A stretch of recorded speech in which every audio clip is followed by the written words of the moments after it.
Soc l'Antonio Núñez, estic aquí amb els alumnes de l'Estany de Navicaro, de tercer, que volen fer-me una entrevista en relació als carabiners de la platja del Prat. Jo vaig viure en aquest edifici els 2 últims anys, des del 1968 al 1970, i contestaré les preguntes que em facin.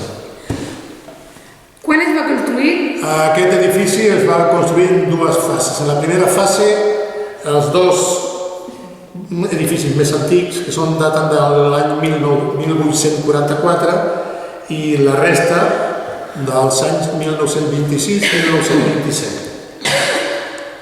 Amb quina intenció? La intenció de l'Estat amb aquesta edificació era controlar el trànsit marítim, els naufragis i el contraban. Quants eren? 20 o 25 famílies. Quin uniforme portava?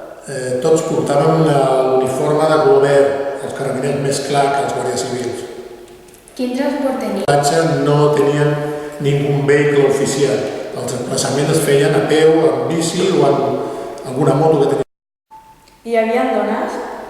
Hi havia les dones dels guàrdies civils o dels carabiners en el seu dia i els seus fills. Quantes i quines armes portaven?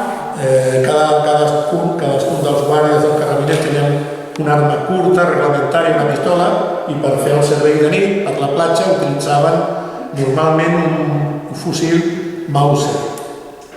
A quina hora sortien a vigilar? A vigilar sortien depenent de l'època de l'any, depenent de l'estació, quan feia de nit, i tornaven, deixaven el servei quan feia de matinada.